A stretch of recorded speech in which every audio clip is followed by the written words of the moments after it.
Doncs bé, bona tarda a tots. Per als que no em conegueu, em dic Mercè Novella i soc la directora del centre. I per tots nosaltres avui és un moment que estem molt contents perquè després de l'aturada de les activitats d'extensió universitària que ha representat aquest període anòmal que hem viscut, doncs l'acte d'avui representa la represa d'aquesta presencialitat en els actes, que no descartem que no puguem fer, ja ho sabeu, online, però també ens agrada el contacte directe amb tots nosaltres. I per reprendre aquesta activitat, a més, portem avui amb dos convidats de luxe, dos filòsofs. De fet, l'origen d'aquest acte era convidar el professor i filòsof José María Ripalda a motiu de la presentació del seu darrer llibre, que és Umbral de Època, que és un llibre que veureu circular per aquí. El José María Ripalda ha estat molts anys professor a la UNED, de fet des de l'any 87. I abans del 87 ell va estar també 10 anys o més, no, José María, a Alemanya, i va ser professor entre d'altres universitats a la Freie Universität de Berlín. Des del 87 ha estat professor a la UNED, també passaste por la Complutense, me decías, no? I la seva especialitat ha estat catedràtic en Història de la Filosofia Moderna i Contemporània a la UNED. Però més enllà d'això, jo crec que aquesta tarda, en aquesta trobada, el que descobrirem és que és una persona amb una vida molt intensa, amb moltes inquietuds i que més enllà de la seva activitat acadèmica doncs ens podrà explicar moltes altres coses. Per parlar amb el José María Ripalda vam pensar que estaria bé fer-ho d'una manera dialogada i convidar a un amic de la casa que sempre respon positivament quan ens posem en contacte amb ell, que ha estat aquí diverses vegades, que és el Ramon del Castillo, que també és professor de Filosofia Contemporània i Estudis Culturals en la UNED. Esto es lo que dice la portada del llibre, no? El Ramon ha publicat molts llibres i, de fet, sense anar més lluny, demà a la tarda, a la llibreria No Llegiu, presenta el seu últim llibre. Recuerdan el título. El Filósofos de Pasillo.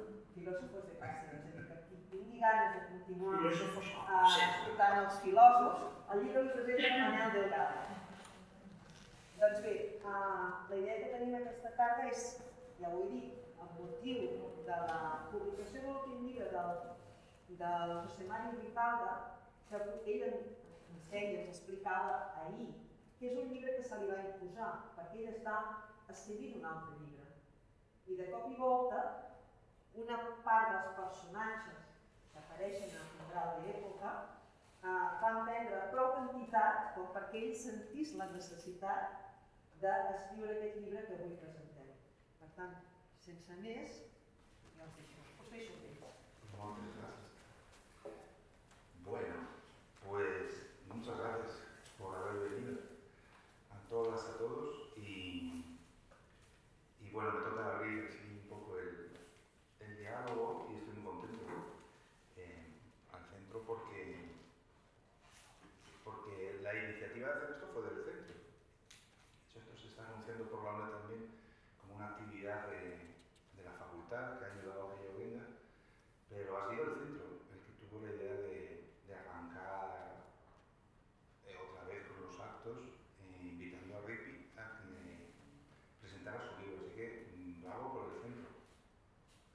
Y gracias por pensar que podía conversar con él, ¿no? Bueno, todas las facultades están intentando reactivar la actividad y yo creo que esta es la forma de hacerlo, que los centros empiecen a sugerir cosas y que pensemos qué hacemos después del paréntesis este, ¿no? Y no empecemos a hacer lo que ya hacíamos y, bueno, aprovechemos el corte para pensar qué podemos hacer después de esta actividad tan frenética también por la red, ¿no?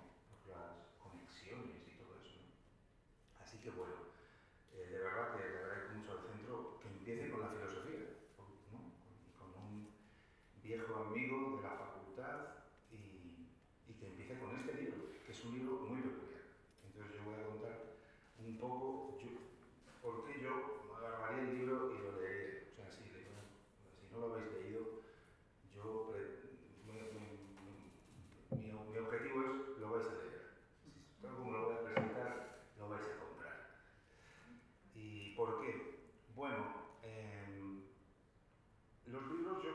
son conquistas, sino viajes. De hecho, Marcel ya decía que, bueno, que en realidad Ripley ya está en otro sitio, ¿no? Y en otro lugar. Pero bueno, ha tenido que pasar por este lugar, ¿no? Y los libros no son logros gloriosos, son experiencias complejas, ¿no? No son victorias, tampoco son tránsitos. Y yo creo que en este libro, estos días yo por las redes sociales he estado subiendo estos collages que veis por aquí, que son las obras de Ripley, están allí también, he tenido algunas, y sobre todo la ingente cantidad de traducciones que hizo durante años. Y os voy a intentar explicar por qué todo es un viaje, no una especie de museo de trofeos, ¿no? O dicho de otra forma, ¿de dónde viene este libro y hacia dónde le lleva a Ripley, ¿no? Que efectivamente está ya en otro sitio, no está en este libro. Yo creo que lo más impresionante de este libro, que es pequeño, cuidado con los libros pequeños, que son los difíciles de hacer, o al menos algunos de los más difíciles, yo creo que podría dar lugar a una serie de Netflix. Porque el lío que hay en este libro es impresionante. Sabéis que se hizo hace poco una película sobre el joven Marx, que tuvo su adaptación y tal. Ahí salían Engels, Marx al principio cuando se conocen y tal. Y también salió una película que se llama Miss Marx, que es sobre una de las hijas de Marx, ¿no? Y yo cuando estaba leyendo el libro de Ripley, yo decía, pero qué lío es esto, ¿no? Menuda forma de contar la historia de la filosofía más especulativa y más compleja, mezclada con un montón de historia, ¿no? Historia de las propias ideas, pero revoluciones, guerras, monarquías, en fin. Y claro, el libro empieza con Goethe, ¿no? Y acaba con Marx, con Engels y con Bakunin, ¿no? Es impresionante que tan poco espacio te cuente una historia tan... Y yo decía, esto es como un guión, esto da para 2 temporadas de series, ¿no? De una serie. Bueno, en realidad Ripley yo creo que nos enseñó siempre a hacer historia de las ideas y de la cultura, sí, que no es una forma muy habitual, ¿no? Él la ha hecho otras veces en formatos más dilatados o más documentados o más concentrados. Esta es como una película muy rápida, pero muy intensa, ¿no? Pero siempre he hecho historia de la filosofía de una forma muy peculiar. Y voy a decir las dos cosas que la hacen peculiar. Una, que está muy documentada y que la forma de documentarla es muy rigurosa.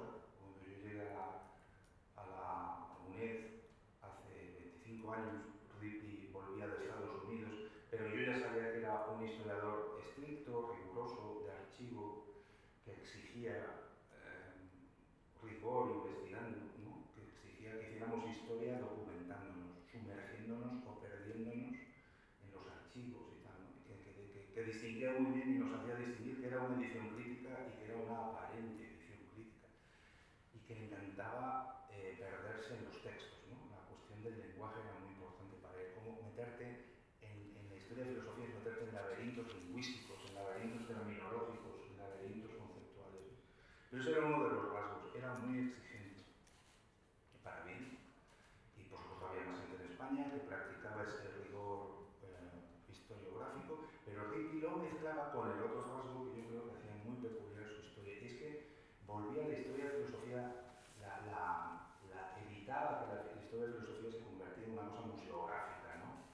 Y sobre todo edificante, que fuera una sucesión de ideas de filósofos fantásticas que parecían, ¿no? Y la devolvía a este mare magnum, que en este libro tan pequeño es muy llamativo, ¿no? La conectaba con la historia cultural, con la historia política, ¿no? Y entonces, claro, ya no era ese panteón de ideas o de sucesión de ideas. Evitaba esos espejismos, digamos, históricos, ¿no? De que todo iba colocadito y unas cosas iban antes y otras después, y todo parecía que esta filosofía parecía superar a la anterior. Todo ese tinglado que nos habían enseñado, todo eso con los libros de Ripley, con sus traducciones, luego más de 13 traducciones, etc. Todo eso cantaba. Entonces, el cuento de la historia de filosofía era un cuento más complicado, ¿no?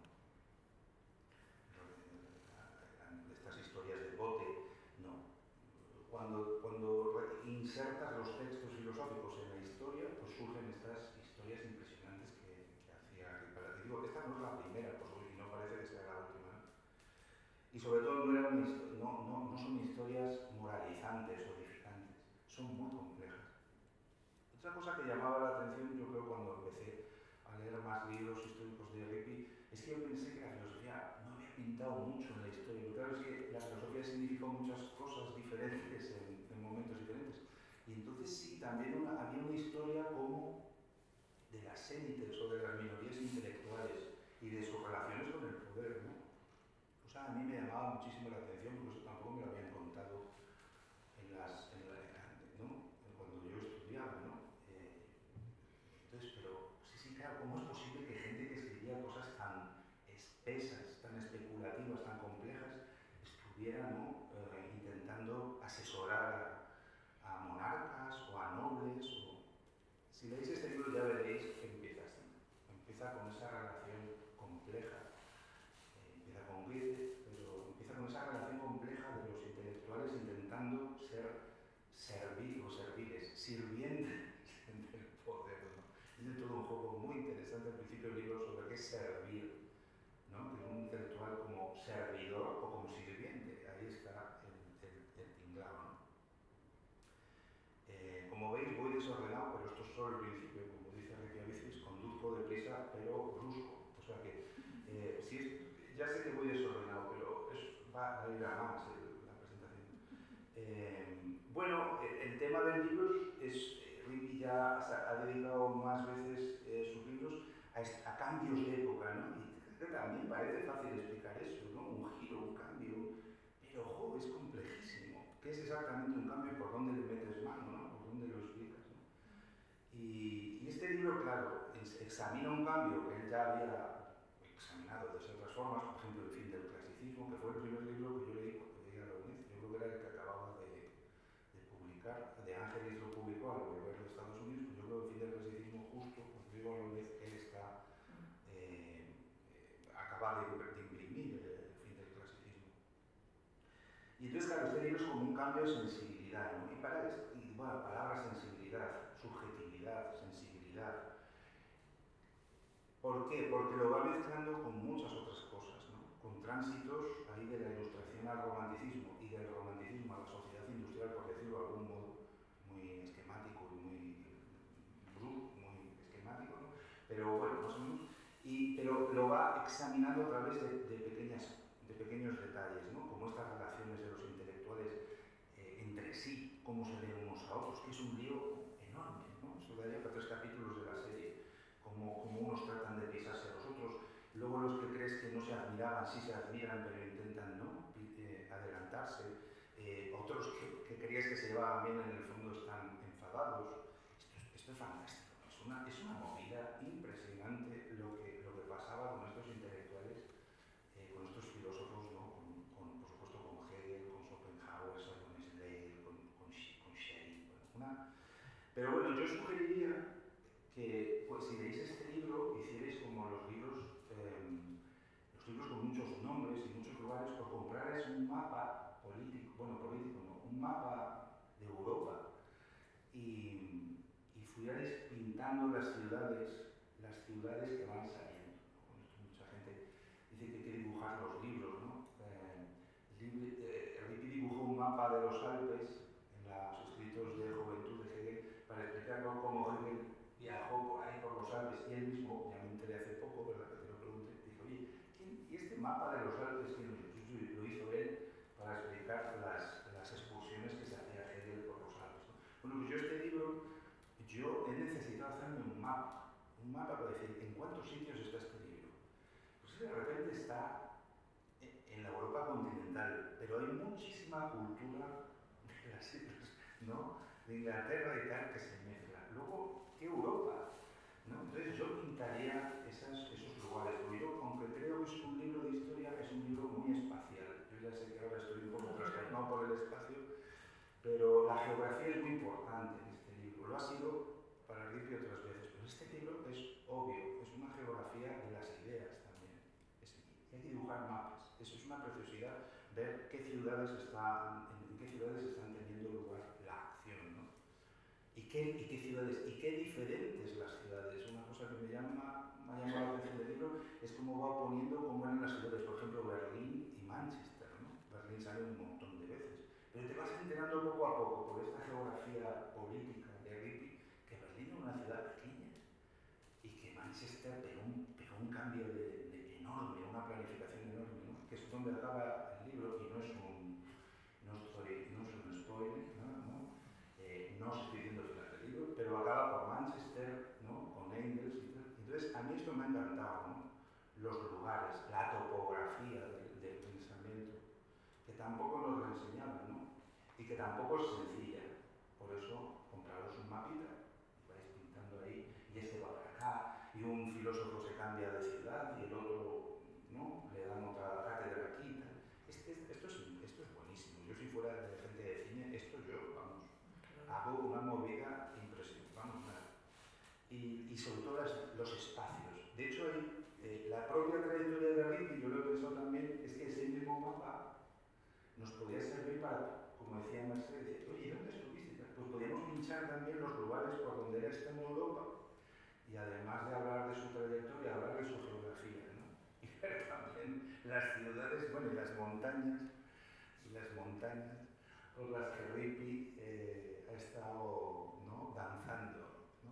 Esto es interesantísimo, porque cuando lees libros de estos tan históricos, pues tiras hacia lo diacrónico, pero lo espacial a mí me ha parecido muy interesante. O sea, yo haría dos mapas, el mapa de umbral de época y el mapa de Rippey, ¿no? El mapa de Ripalda, ¿no? Y los pondré.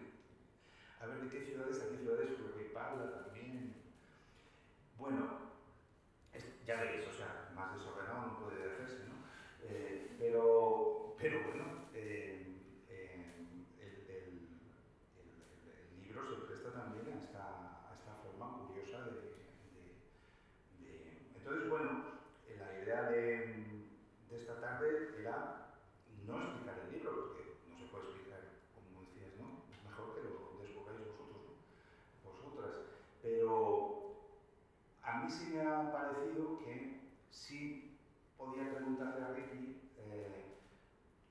una cosa tan sencilla para abrir así el diálogo, como qué son estos umbrales. O sea, vuelvo a lo mismo, los umbrales no son solo cosas con las que cambia el tiempo, sino el espacio, ¿no? Hay una parte del libro impresionante que se llama Ración Hegel, donde él mismo se mete en ese y te suelta ahí de repente una cosa, y es que él mismo concibe esto de investigar la historia como meterse como en unos montes, y pues sale Benet, volverá a esa región, cuenta que se mete en una cueva, que encuentra un laberinto. Entonces yo creo que una cosa que a mí me gustaría preguntarle es, bueno, ¿qué umbral es este? Más o menos os lo he sugerido. Es un umbral que va desde la ilustración y las ilusiones, digamos, del romanticismo hasta un cambio brutal en el que la filosofía parece ya que no puede seguirle el paso a algo como la revolución industrial, donde los grandes sistemas filosóficos hacen, ¿no? Parece que pierden pie, que intentan seguir eso. Hasta ese punto del libro pues ha salido Napoleón, Hegel, o sea, una locura. Pero a mí me gustaría hablar de ese umbral que no es solo un cambio, un tránsito cronológico, un tránsito temporal, sino un paso hacia otra forma de ver Europa, ¿no? Hoy lo he contado también por redes sociales, que él preparó la lección de despedida de Oscar Niemeyer, y ese libro, curiosamente, me di cuenta estos días, se llamaba Diálogo entre épocas, ¿no? O sea, que esto de volver al pasado para ver dónde estamos. De hecho, voy a acabar este rollazo que estoy soltando con una frase del libro que está al principio, pero me parece que acaba la frase al final, ¿no? Y con esto me voy a callar. Y la frase, fijaos que están todas, pero hay rojas, ¿no? Entonces, como si la frase empezara en la página 15 y acabara en la 121. Pues en la página 15 dice, habla de una boutade de Gadamer, cuando definió el idealismo alemán como Rousseau más el padre Suárez, parodiando la autodefinición de la revolución leninista como comunismo más electricidad.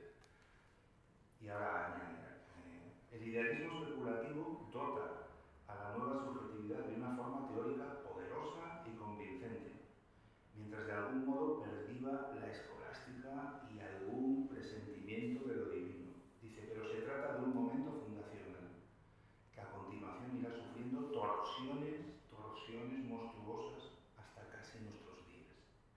Casi hasta nuestros días. Y añade, la naturaleza ha dejado de devolvernos nuestra imagen divina. Más bien vemos en ella la sombra oscura que nos devuelve nuestra propia destrucción. Las generaciones, y aquí conecto con Néctar, con diálogo de épocas, las generaciones que protagonizamos en la segunda mitad del siglo XX la reconstrucción de Europa, teníamos como referencia, ellos, la fuerza de sus ideas, especialmente las del islamismo alemán y su escatología progresista. Las urgencias que hoy afrontamos son, en cambio, catastróficas y globales. ¿Vale? Y ahora paso de la página 15 a la 123. Habrá un hilo que nos una con el momento y lugar privilegiados en el que explotaron juntos la Revolución Francesa y la crisis de la religión tradicional. Muchos años he rastreado ese hilo, que tenue pudiera enlazar con aquella irrupción deslumbrante de la subjetividad libre, imperiosa por encima de todos los poderes de la tierra y del cielo. El libro abre así, cierra así, y en el medio tenéis un montón de historias de las que tirar. Por cierto, algunas de las que más me han hablado gente que lo ha leído ya son el tema del matrimonio. Esto es buenísimo, ¿eh? Y no es fácil encontrar un libro de este calado que te hable de las movidas matrimoniales y de todo el tema de la sexualidad, de los roles de género, del papel de las escritoras y de las filósofas en este complejísimo mundo. Entonces ya me han llegado mensajes como, pero ¿y esto? Porque esa parte que son las partes, último tercio del libro, donde salen personajes como Dorothea Witte, ¿no? Weissel, ¿no? Era hija de Mendelssohn, lo que pasa es que se le conoce por sus maridos. Carolina Schlegel, todo. Bueno, eso es una cuña, por decirlo así, que es impresionante, es interesantísimo cómo analiza todas esas formas de subjetividad y tal, a través de la institución del matrimonio y de la invención del amor romántico, ¿no? Porque aquí dice Ricky, la gente también se suicida. En nombre del amor, ¿no? La gente empieza a rejuntarse en nombre del amor, pero también a suicidarse, ¿no? Solo los hombres. Aunque hay alguna mujer que también se toma el derecho a suicidarse, porque eso era un derecho muy reservado. Pues bueno, me voy a callar. Le tenéis aquí, yo creo que es una oportunidad, aparte de que le preguntéis qué le pasó a Carolina Schlegel o a Dorothea Witte o a Johanna Schopenhauer, que es la parte también más televisiva del libro, ¿no? Sí, Se podría hacer una serie también. Pero empecemos por eso, yo creo, por lo de los umbrales. Si te gusta eso, si no empiezas por donde te apetezca. Lo del umbral, tienes mucha razón, porque la verdad es una idea de fondo del libro que estamos en un umbral de época, es decir, en un sitio indeterminado entre el pasado y el futuro, donde empieza algo y algo no acaba de terminar, ¿no? Y esa sensación sí que la tenemos, ¿no? Y es muy fuerte, además ha habido catástrofes, primero crisis económica, luego la crisis del COVID, ¿no? Esto es un acto de recuperación después de la crisis del COVID, pero no sabemos de qué recuperación ni de qué mierda iba a decir. O sea, no sabemos nada, pero bueno. Entonces, con esta perspectiva de que nos sentimos en un cambio de época, que es del siglo XXI, no es el final de la Guerra Fría, como en el famoso libro de Hobsbawm, del corto siglo XX, sino es otra cosa posterior. Y a los que nos pilla viejos, es una cosa como muy potente, es como un tsunami, ¿no? Y entonces miras al pasado, a cosas que han sido hasta ahora normativas, como la filosofía de Hegel, etc. Y te das cuenta de que eso ya para nosotros carece de normatividad, porque no nos impresiona. Y sin embargo, era algo parecido. De modo que nos estamos viendo también como pasado a nosotros. Yo diría, la impresión que tengo yo del libro es como si yo fuera una mosca volando alrededor de Hegel. Este libro es como el vuelo de una mosca alrededor de Hegel. Y nunca aterriza en Hegel, siempre hay alguna mujer que roba el protagonismo. Y que además le quita a algún compañero a Hegel y le marca el camino que tiene que tomar. Y pasan cosas muy raras. Pero es que ahora están pasando cosas raras, ¿no? O sea que ahí hay una cosa que hace, a mí que he sido un profesional de la historia de la filosofía, me plantea un tema que me voy a atrever a plantearos en 5 minutos, y es, yo lo diría con una frase de un gran filósofo del siglo XX, que es Martin Heidegger, con quien no me voy a poner a discutir, porque ponerte a discutir con alguien que ya se ha muerto de viejo, pues hombre, es falta de educación, ¿no? Pero además es que tiene mucha razón cuando dice que Aristóteles es un filósofo cuya vigencia y cuya importancia es independiente de la economía que había en su época en Grecia, de las guerras que había y de lo que pasaba en la historia. Es un valor de por sí. Claro, cuando piensas en las generaciones que estuvieron leyendo y copiando textos en griego de Aristóteles, que muchas veces ni entendían porque no entendían el alfabeto griego, y sin embargo las copiaban de generación en generación. Claro, era un procedimiento para aniquilarse y llegar al nirvana y a la unión con Dios. Ahora los tycoons y esta gente de alto nivel se dedica al budismo para llegar al nirvana, pero siempre ha habido procedimientos para eso, ¿no? Tuve incluso un discípulo que se convirtió del idealismo alemán al budismo y murió como budista y llegó a la vez al nirvana y al otro mundo. O sea que, bueno,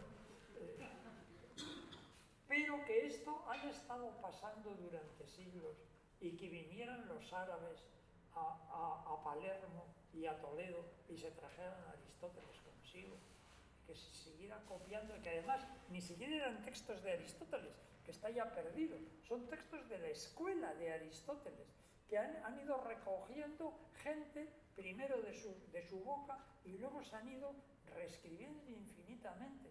Dices, esto no es una cosa pasajera, esto tiene un valor de por sí. O sea que yo no voy a discutir con Heidegger de eso, le dejo porque, ya digo, discutir con viejos no vale la pena. Entonces, por tanto, no discutáis conmigo. Lo interesante es que yo os voy a proponer la hipótesis opuesta. Pensemos que la filosofía, en cada época, es como una ampolla mágica, que tiene en clave una condensación, la clave es el idioma concreto en el que esté escrito, que tiene en clave rasgos muy fundamentales o muy importantes o muy llamativos de una época, no necesariamente toda, eso es lo que diría Hegel, que era un exagerado, sino cosas muy importantes, y está ahí, en la redonda. Y llega un momento en que esa época desaparece, pues no que se la trague un volcán, se la tragan las guerras, las invasiones, tantas cosas, ¿no? Bien. Y entonces, ¿qué pasa con la filosofía? ¿Qué pasa con esa ampolla? Y es que es clave de algo que no existe. Entonces, ¿eso qué es? ¿Qué significa? Esa es la pregunta que yo tengo. Y entonces, en busca de esa pregunta, es como he empezado yo mi vuelo de mosca alrededor de Hegel. O como se diría en época moderna, que todo es científico y todo es, como se dice, herramienta, no es medio, sino herramienta y no sé qué, esta época de precisión, pues sería como una cápsula espacial que se ha echado desde un satélite en Marte a ver qué descubre. Pues un poco así, he estado yo con Hegel. Y el resultado es que empiezan a aparecer cosas que nos llaman la atención, pero que no responden a la doctrina. Es que España, yo tengo una opinión sobre España que es una hipótesis, no me toméis muy en serio.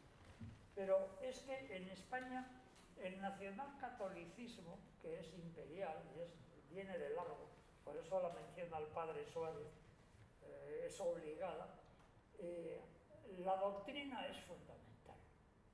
Entonces, o eres hereje o eres creyente. Correcto. Vale. La doctrina es fundamental, pero ¿qué ocurre cuando, como en el protestantismo, la doctrina es secundaria? No importa. Se pueden juntar calvinistas y luteranos y tranquilos. Se ponen el nombre de evangélicos. Hegel puede parecer ateo a Zizek y sin embargo era un protestante fervoroso. Pero claro, como doctrina, pues no te vale, ¿no? Entonces, aquí seguimos en las doctrinas. Y sobre todo, yo diría que la derecha es doctrinaria a tope. Porque yo creo que ya no se puede decir que Sánchez sea doctrinario. Están tratando de crear un sanchismo, pero es como Merkel. Estos son políticos cuya finalidad es gobernar. Ya está. De ser ellos quienes gobiernen. Entonces, esto de las doctrinas, en cambio, si te fijas, por ejemplo, que para Hegel toda mujer prácticamente era una intrusa en la filosofía, te das cuenta de que eso es una cosa un poco rara. Eso, hay algo ahí que no funciona muy bien. Él se pone muy poético en sus comienzos de juventud, descubre el romanticismo y viene el pobre Hölderlin, se enamora de Suzette Gontard y Suzette se lo lleva. Bueno, se va en medio de una crisis tremenda, se va con su amigo Schelling y viene Caroline Schlegel y ¡pum!, se lo lleva también. Tiene una cría, tiene una criada. Bueno, pues tiene un hijo con ella, se tiene que ir de la universidad. O sea, la filosofía es algo que se hace contra las mujeres. Una filosofía así igual resulta un poco sospechosa. A mí sí. Entonces, hay cosas que te empiezan a hacer pensar porque la historia nos ha dado una distancia que no nos da, vamos a decir, el discurso doctrinal. Y estos, por ejemplo, el lío, bueno, vamos a ver, Hegel tuvo una relación, ya que estoy hablando de él, tuvo una relación matrimonial perfectamente satisfactoria y exitosa. Bueno, pobre mujer de Hegel, porque en primer lugar era una noble arruinada para quien no encontrara un mejor partido de la persona más notable que había en Nuremberg, que era Hegel en aquel momento, pero 21 años más joven. O sea, imaginaros qué relación. Es decir, la chavalita a darle hijos y a obedecer y a cuidarle la casa. Y él estaba encantado de esa felicidad doméstica. Pues yo no sé si eso se corresponde mucho con lo que nosotros consideramos una relación ideal, pero es que mira las otras relaciones y eran peores todavía. Pero claro, de repente aparece una mujer que es la que le quita a Schelling, a Hegel le deja sin Schelling, que es 12 años mayor que Schelling, y se lo lleva, y además cuando Hegel le dice a Schelling que se va a ir a trabajar con él porque quiere entrar en la vida pública, lo que no sabe es que Schelling está a punto de suicidarse por culpa de esa mujer. Es decir, por culpa de esa mujer no, por culpa de lo que esa mujer significaba para él. Y entonces, ¿esta mujer qué hace ahí? Pues resulta que esta mujer es una de las pocas personas que inician una nueva forma de crítica literaria. Y en realidad inician lo que es la crítica literaria en el sentido actual. y se mete entre los hombres haciendo lo que no le toca. Pero entonces, ¿qué pasa? Que ella y sus amigas lo que hacen habitualmente es escribir y publicar con el nombre de su marido, incluso después que el marido se ha muerto. Por ejemplo, un truco. Luego, si una mujer escribe una novela, la protagonista será una mujer, pero no un hombre. Pero hay una, la hija de Mendelssohn, que sí escribe una mujer, una novela cuyo protagonista es un hombre. Y esa novela no le gusta a Goethe. Y no le gusta porque confunde las cosas. Y además le recuerda demasiado a uno de los estudiantes, a los estudiantes que él tiene en la Universidad de Jena. Y esa gente no hay que darle protagonismo en la literatura. O sea, empiezas a ver cosas raras. Y estas son las cosas que pasa cuando te vas a otro planeta. Y es lo que nos pasa cuando miramos a Hegel no como un repertorio de doctrinas que tenemos que aprender y dominar, sino como una cosa que tuvo su sentido en un momento cuya inestabilidad nos recuerda mucho a la nuestra. Y en realidad lo que me ha pasado es que este librito me ha salido sin querer cuando me he dado cuenta, avergonzado, de que me he pasado demasiados años mirando a las doctrinas y no me fijaba en lo que había pasado, que es que pasaban cosas. Y entonces, alrededor de esa carta que, como tú dices, me he encontrado paseando por el monte, en un sitio en el que me había cortado el paso la falta de documentos, porque la carta que le escribe Hegel a Schelling, cuando Schelling está a punto de suicidarse, pero él no lo sabe, no tenemos la respuesta de Schelling. Pero la respuesta de Schelling seguramente no nos consta porque la carta con que él le respondió a la suya era demasiado personal y se consideró en la familia de Hegel que esa carta, o Hegel mismo, que esa carta mejor no conservarla. O sea, pero sabemos que a los 2 meses ya estaba Hegel con Schelling, lo que le da una respuesta afirmativa. Y entonces a partir de ahí me ha empezado a salir el libro, claro. Me he ido por lo que era Carolina, que era una mujer de miedo. Carolina es una mujer impresionante, ¿no? Y me dedico a esas cosas divertidas. Y dejo para otra ocasión más seria el ponerme locuaz con cuestiones filosóficas, porque este libro, una característica que tiene es que no es locuaz. Simplemente te da todos los nombres, te da todas las situaciones, y no tienes por qué conocerlos a todos, pero te das cuenta de que en un mundo aldeano, de ciudades que apenas llegaban o pasaban de los 10.000 habitantes, había una circulación de literatura y de bibliografía en general, inglesa, norteamericana, francesa, alemana sobre todo, enorme. Y luego había una cosa, y es que en Alemania el día se acaba a las 4 de la tarde, no digamos en invierno, claro.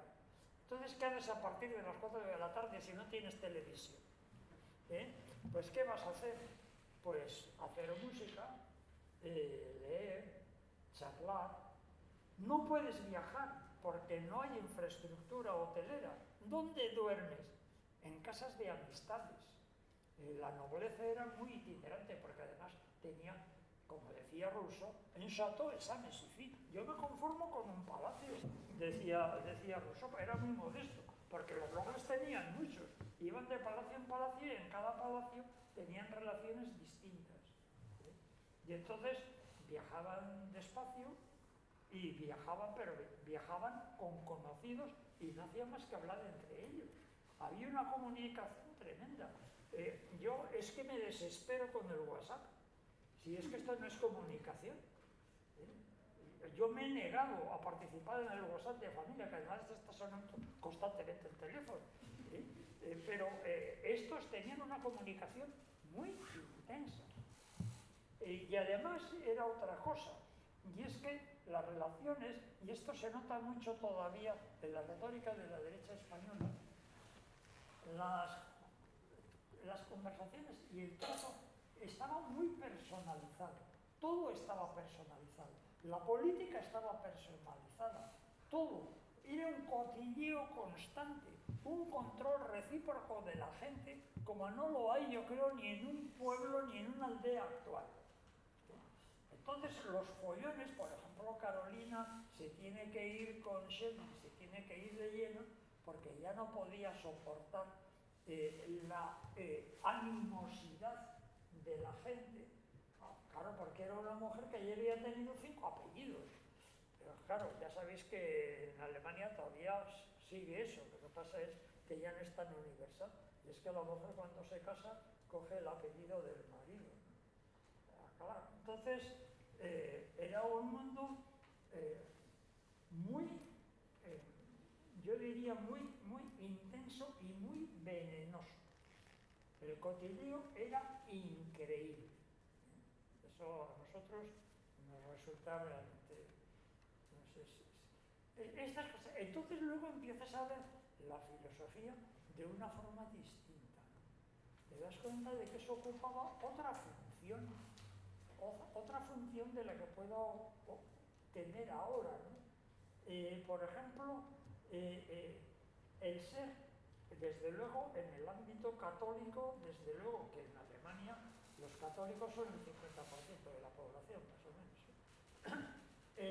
El ser fiel o hereje, bueno, eso es una cosa en el mundo católico absoluta. Entonces la doctrina tiene mucha importancia, no solo eso. ¿Cuándo ha habido judíos en España desde que los echaron?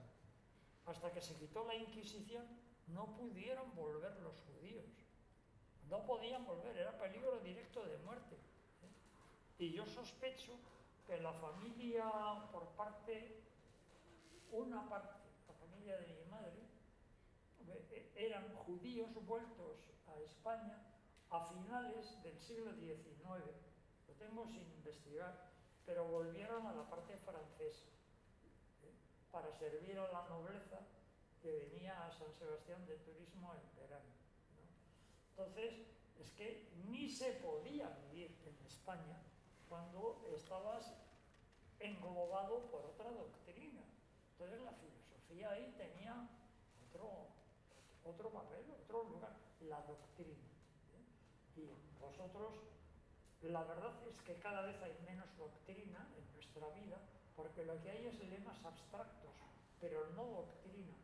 Te dan consignas sin contenido, como, qué sé yo, libertad, solidaridad, derechos humanos, modo de vida. Es que no hay doctrina, no se funciona por eso. Tenemos guerras humanitarias, por favor, pero ya, ¿a qué más se puede aspirar? En fin. Oye, pero una cosa que estás diciendo la doctrina, a mí en el libro lo que me llama la atención es que sin doctrina, o sea, intenten estar siempre a la altura de la historia. O sea, todo lo contrario, justamente porque son protestantes, los más protestantes, siempre están con la lengua afuera, precisamente porque creen que tienen otra forma de ir a tiempo con las cosas, ¿no? Luego, si tienes doctrinas tan abstractas, no las puedes casar fácilmente. Es lo contrario, el libro lo que da es una sensación enorme de que cuando hablas de conceptos o de filosofía más abstracta y no de las movidas estas cortesanas y la vida social y la matrimonial y todo eso, van con la lengua fuera. Esa es una sensación, o sea, que van como detrás, corriendo detrás. Y la otra, a ver si yo lo he sentido bien, es que insinúas como que Inglaterra, que hay una diferencia muy fuerte entre Inglaterra y Alemania, bueno, y Europa.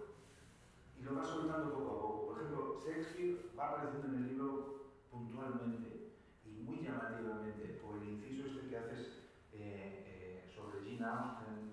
Y luego al final del libro, cuando aparecen Engels en Manchester. Entonces, esas son las dos cosas que te quería preguntar. O sea, ¿qué pasa? Porque en el libro hay algo como que estás diciendo, es que los continentales no se enteran de la revolución industrial y tiene que ir Engels a Manchester para darse cuenta que hay una cosa que es el proletariado y que va a cambiar para siempre la historia, que va a ser el verdadero umbral de la época, ¿no?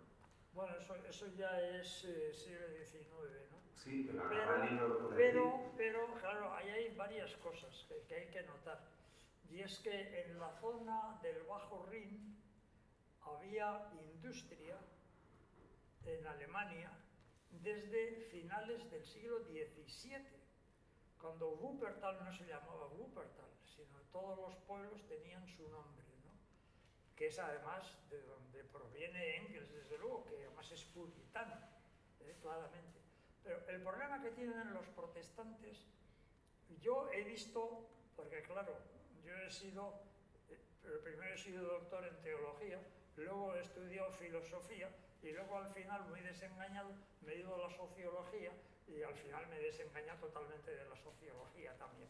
Pero bueno, lo interesante de la subjetividad protestante es la angustia de estar colgado de tu fe subjetiva, no de la doctrina, sino de tu fe subjetiva.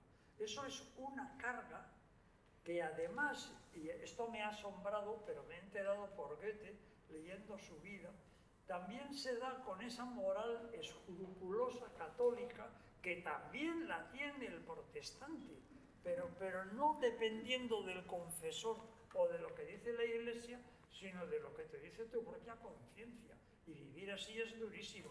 Yo prefiero ser andaluz y tener la Semana Santa que vivir así toda la vida. Además con ese clima tan malo.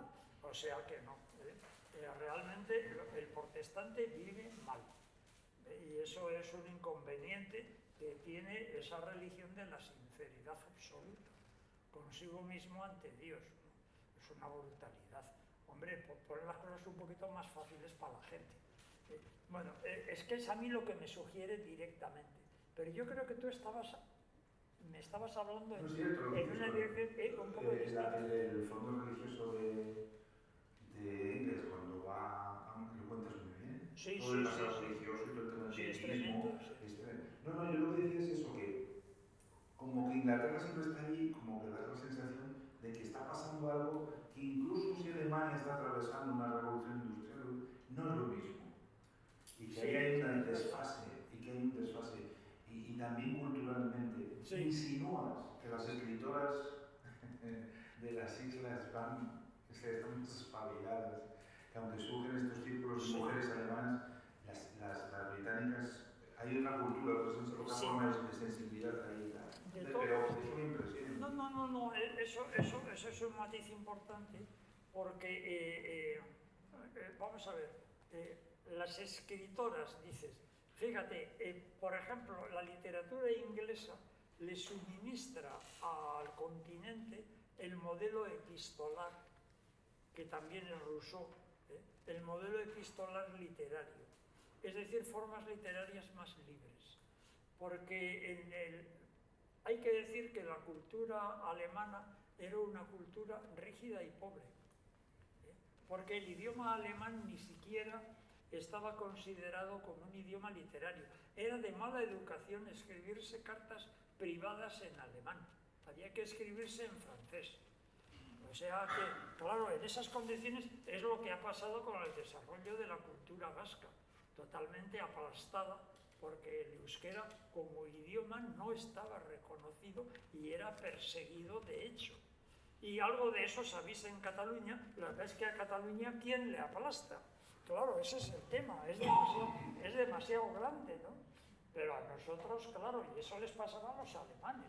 Es decir, los alemanes tienen primero que adquirir la capacidad de copiar a Shakespeare, por ejemplo eso, y a Richardson, y a Austen, claro. Y eso lo van adquiriendo porque hay una circulación y además hay otra cosa. Y es que aunque la burguesía alemana no fuera comercial, tenía un estatuto frente al trabajo semejante al que tenía la burguesía británica. Entonces hay puentes posibles, ¿no? Y desde luego con Norteamérica, claro. ¿Por qué se suicida el pobre Werther cuando le desprecian los nobles y su chica no le hace ni caso y además no se va a casar con él porque ya está prometida con otro? En 1784. Pues claro, el pobre se suicida porque se encuentra en una impotencia total. Pero en cambio, en ese 1784, Benjamin Franklin le llama a Thomas Paine, que es un inglés jovencito, prometedor, y le dice: escríbeme un panfleto que queremos librarnos de la corona británica.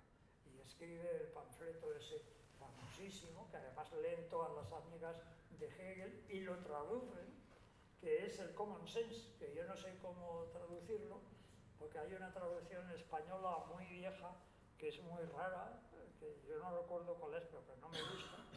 Yo dudo entre traducirlo como sentido común o sentimiento común, que eso tiene que ver también con alguna noción que tenéis en Cataluña, me parece. Como, no sé si es el sen, que no es tan político, pero claro, le da a Marx pretexto para decir una cosa un poquito exagerada, y es que John Locke, que era el maestro, fue el maestro al que seguía Penn, era un filósofo muy bueno, tan bueno que logró demostrar que el sentido común burgués es el sentido común de la humanidad. Como frase está bien, pero bueno, se pasa un poquito, es un poco exagerado. Bueno, y esto no sé si he respondido porque me estoy desviando. De paso nos hemos enterado de Locke. Oye, Te están llamando, pero bueno. Son que me olviden. Te estás vigilando. Bueno, oye, no sé, Bueno, yo pues he hablado mucho ya, no sé si me quieres dar más caña porque igual hay algo. Bueno, yo creo que podemos ir ya. Yo Si os alguien se anima, habéis hecho la idea, ¿no? No hay por si qué. alguien se anima, podemos ya ir metiendo más. Es cuestión de leerlo si queréis. Yo digo una cosa, yo creo que el libro es un poco difícil de leer porque tiene demasiados nombres y demasiados sitios que no se conocen aquí porque nadie habla de esto. Y es un poco lío, pero no hay que tratar de saber de todo. Para eso está el Google, de vez en cuando se puede mirar algo. Pero sí indica que eran como 200 personas que llevaban sobre sus hombros, sin saberlo, un cambio cultural enorme. Y era el paso de la cultura y de la ética aristocrática a la cultura y la ética burguesa. Dicho así, muy resumidamente, se puede decir que era eso lo que estaba pasando. Y, por ejemplo, la cosa era tan fuerte que, por ejemplo, en Leipzig, el Werther es de 1784, ¿no? Me parece que hasta 1850 y tantos, en Leipzig estuvo prohibido llevar el traje inglés del Werther, que era casaca azul y camisa amarilla. O sea, porque tenían miedo de que la juventud se suicidara. Y eso sobre todo lo tenía Goethe, que pensaba que le iban a echar a él la culpa de esos suicidios, ¿no? O sea, es un cambio cultural enorme que se hace entre unos poquitos. Y claro, cuando empieza la revolución industrial, ya a ocupar toda Alemania, que en Berlín tarda y en Francia tarda todavía más, entonces ahí pasan cosas muy importantes y es como que lo que era un impulso revolucionario se convierte en un impulso imperial, que es el libro de Hobsbawm, la era de los imperios, del imperio austrohúngaro, del imperio inglés, del Reich alemán y del imperio ruso, ¿no? Entonces todo esto pasa a cobrar otra función, otra cosa. Y esa especie de aurora explosiva, de erupción de un momento, es un momento. Y la era de Goethe se pasa en 15 años. O sea, es una cosa... Pero déjame contarte una cosa. Dices de Goethe, esto me llama la atención, que una tarea principal de Goethe era procurar diversión y espectáculos para la corte de Baile. Claro. Pero ¿cuál fue luego el papel de los otros? ¿Cómo se relacionan con las cortes, con lo del poder? Ya no era diversión y espectáculo, era otro rollo, ¿no? ¿Qué pintaban los filósofos? Pegados, o sea, porque... Nada, porque no contaban para esto. Porque no sabían divertir. Para la nobleza no contaban. ¿Qué pasa? Que Goethe, en primer lugar, como otros burgueses, casi todos estos intelectuales terminan siendo novilizados, como se sigue haciendo en Inglaterra, ¿no? Y entonces se va creando una capa intermedia, pero por ejemplo, después de la batalla de Jena, después de 1806, por ejemplo, con el apogeo de Goethe por los Varnhagen, no quiero liarme demasiado, que en 1814, cuando se acaba con Napoleón, hay una vuelta reaccionaria a que la nobleza sea lo que cuente y la burguesía no.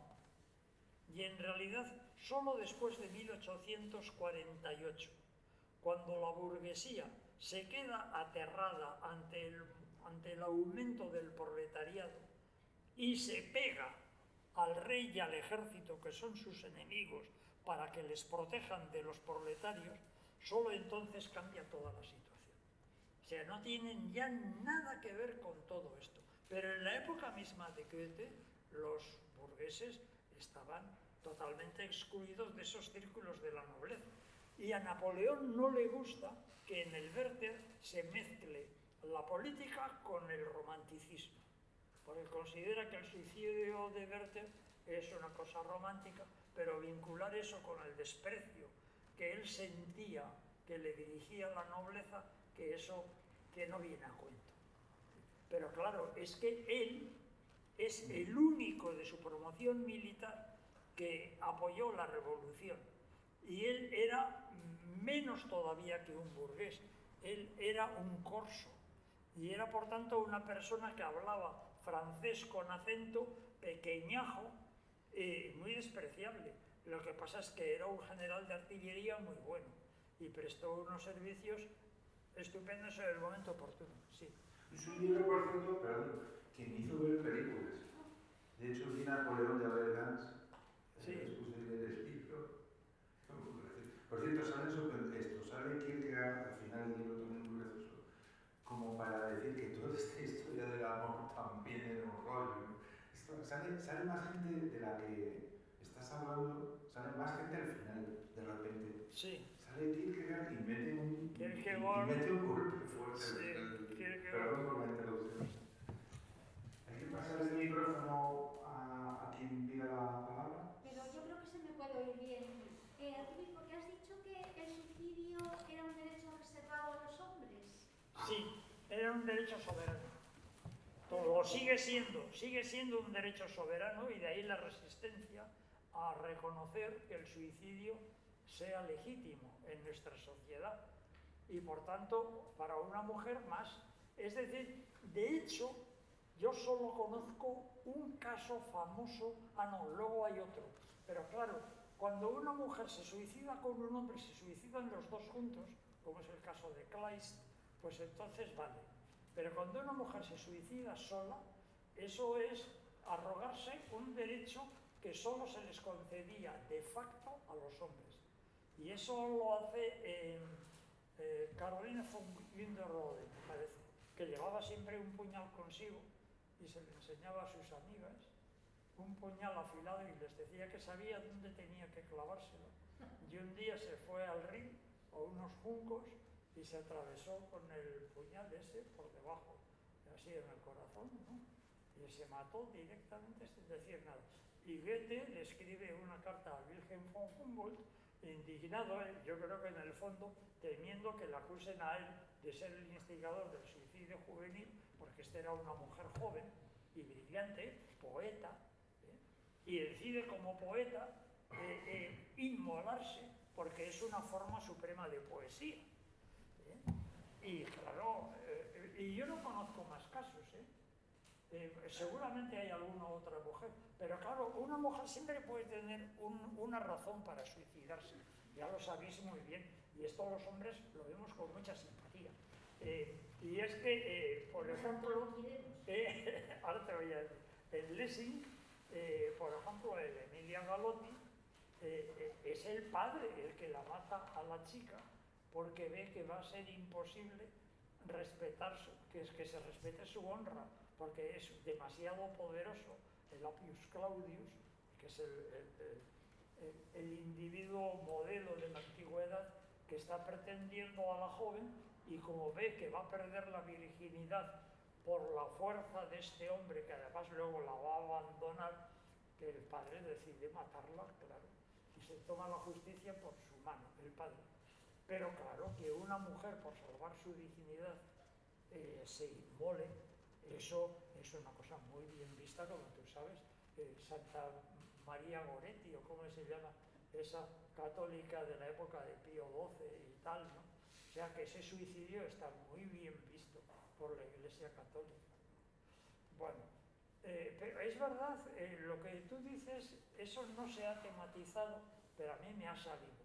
A mí me ha salido el tema porque me llama la atención que Goethe se quedara tan compungido porque una mujer lo había hecho, una mujer joven y brillante, porque era poeta, ¿no? Pues por eso, porque era joven, brillante y poeta, no va a ser menos que Werther, claro.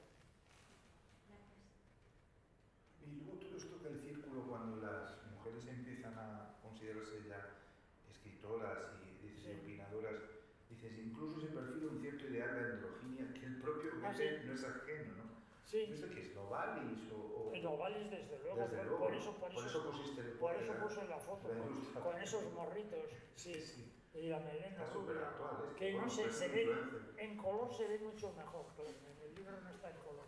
Yo tengo una pregunta, si me Claro, permitís, Merced.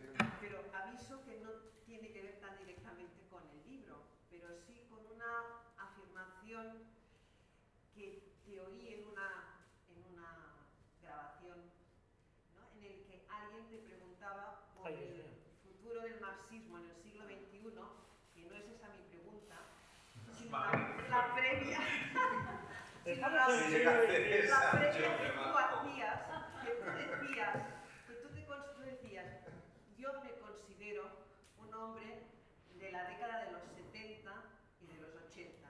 Lo que vaya a ser, no estoy en condiciones de decir. Y mi pregunta, de responder.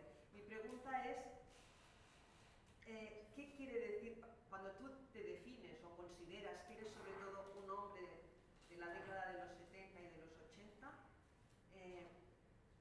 ¿Qué representa? O sea, ¿qué nos quieres decir? Bueno, en primer lugar, que no hace falta tomarlo muy en serio. Eso es evidente. El tiempo que haya pasado. Pero sí, por ejemplo, claro, yo veo que yo tengo un hijo que ya tiene 50 años. Es incapaz de leer un libro. Y es un científico, es un hombre con cualidades intelectuales, solo de series. O sea que, pero también series intelectuales, ¿sí? Pero no está dispuesto a leer libros. Bueno, vale. O sea que, por ejemplo, él es de los 70 y de los 80. Nosotros nos tragábamos los libros. O tú todavía te los sigues tragando, ¿no? Y no te digo yo además hasta escribo, tú todavía puede ser que escribas. Pero sí, es verdad que yo soy una persona que estoy moldeada por la cultura moderna, entre comillas. Es decir, la cultura que predominó en la Europa, vamos a decir, del 1900 hasta tal vez la Segunda Guerra Mundial o un poco más. Entonces eso me crea un problema. A Carmen Gómez mucho más, porque ya es totalmente de esa época y está en literatura, ¿no? O sea que yo, por ejemplo, a mí se me ha quedado en la música. Que a mí la música que más me gusta es la música clásica de la primera mitad del siglo XX. Pero en literatura, por ejemplo, yo he cambiado ya bastante. Pero luego en pensamiento me he ido totalmente, por ejemplo, del entusiasmo con que yo traduje la dialéctica negativa de Adorno. Ese entusiasmo ya no lo tendría yo por Adorno, y sin embargo su modo de escribir me fascinaba. Ahora veo, por ejemplo, que hay una serie de chavalas, de gente joven, que escriben maravillosamente bien cosas teóricas, y me gustaría poder escribir así. A mí me gustaría escribir poesía también. Y, por ejemplo, en este librito me voy del trabajo penoso de interpretación y elucidación de textos teóricos, que era lo que antes se hacía normalmente. Soy un hombre anticuado, pero tengo la ventaja de que soy neurótico obsesivo. Entonces, como decía el pobre Freud, la neurosis como mejor se cura es con los años. Yo me la he curado bastante. Entonces ahora me quedan algunas cosas positivas, como es por ejemplo una tenacidad, un buscar tareas que realmente requieran método tal, pero no ser fiel a modelos. Soy incapaz de seguir un modelo. Y eso es típico del neurótico obsesivo. Esas son las ventajas. Claro, pobre Freud decía eso. Sí, que la neurosis como mejor se cura es con el tiempo y que con la psicosis no hay nada que hacer. Entonces yo digo, pero ¿y usted qué hacía, señor Freud? Entonces, ¿no? Claro, ¿para qué vale usted? Pero entonces una cosa, ¿y a dónde te lleva la neurosis al próximo libro? Me ha Porque, llevado, claro, pues, me ha llevado a ser... tirando del hilo de Me ha llevado a ser locuaz. ¿A dónde vas? ¿Con el próximo? Este libro no es locuaz, este libro es comprimido y lo que hace es plantear problemas. En el siguiente me he puesto a resolverlos y eso es una mentira. Joder, pues ahí sí que vas a curar neurosis, si los resuelves. Sí. ¿Pero de qué va? ¿De qué va el próximo? Venga, adelantar la nueva temporada. Será más locuaz, pero mira, porque a mí realmente me intriga saber. Toda la vida he estado mirando al futuro, pero desde el pasado. Toda la vida mirando a lo que venía. Yo recuerdo cuando fue, vosotros ni os acordáis, del Atomium de Bruselas. ¿Cómo que no? Yo he ido 2 veces y lo he visto reformado. Claro, Bueno, acabo de pero cagarla, claro, voy a decir. pero no cuando lo hicieron. Pero, sí, no cuando lo hicieron, pero lo vi muy hecho. Y en la segunda reforma, que parecía envuelto en papel albal, Sí. y tuvieron que quitar aquella funda y la primera reforma sí la vi. Pero tira, que Pues tú que lo mismo vistes hacer hasta la Torre Eiffel. cuando lo del Atomium, por ejemplo, que Le Corbusier hizo una capillita allá y tal, aquella capilla me parecía a mí que estaba trayéndome todo el futuro del mundo y era una arquitectura típicamente moderna y por tanto pasado, visto desde lo que ha venido después de los años 70, bueno, ya en los 60 con Venturi y compañía. Pero la viste en la Expo, cuando la Expo. Cuando la Expo, es que soy muy viejo. Ya, Claro. sí se ve. Claro. Y eso, por ejemplo, en aquella época, que yo era un jesuitilla piadoso y tal, estaba pensando en el futuro siempre.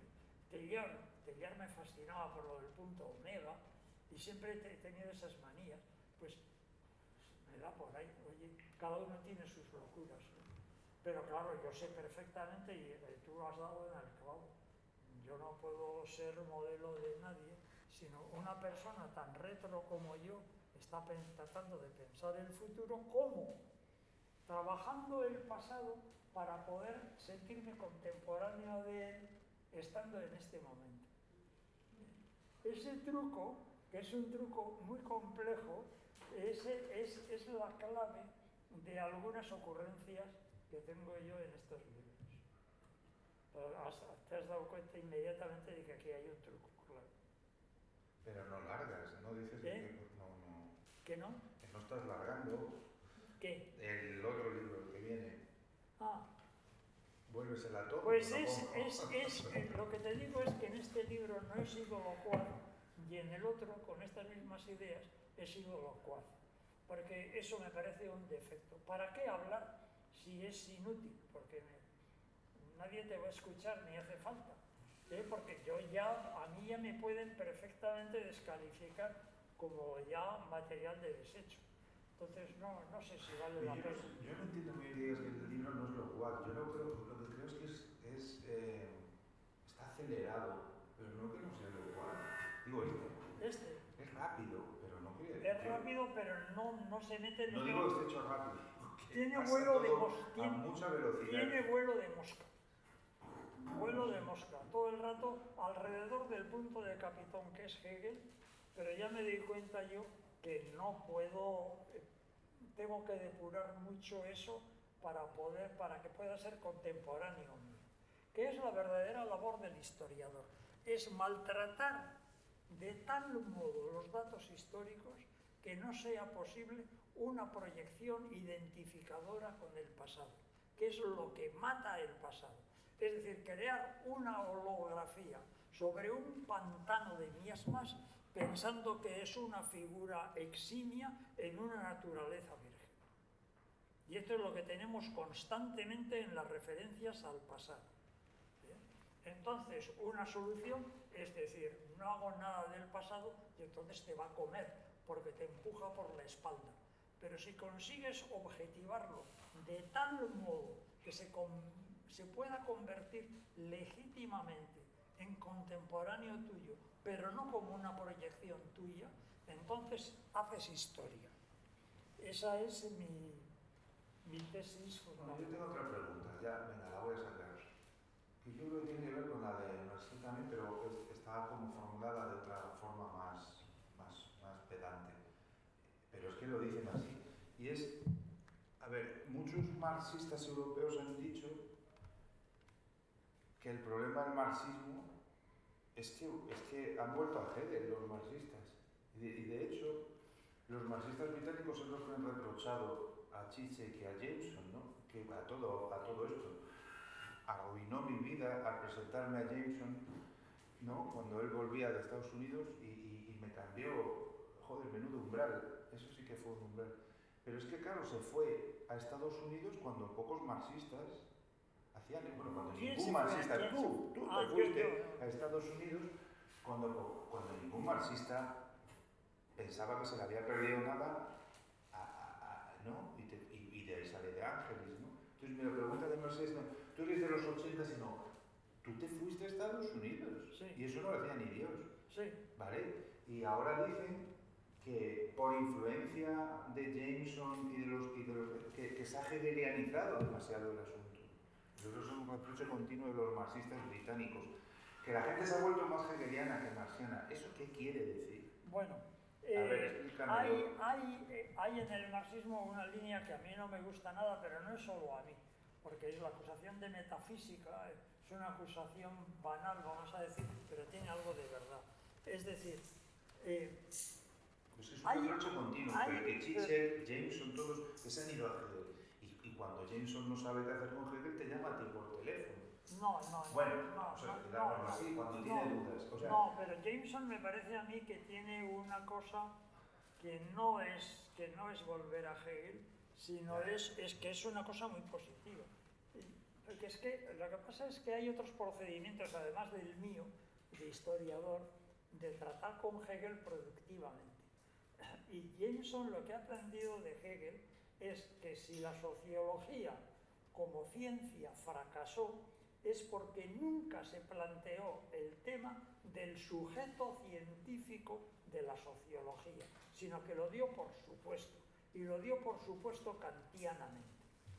Y esto es una cosa que Jameson la tiene clara, y además no solo se lo aplica a la sociología, sino se lo aplica sobre todo al estructuralismo.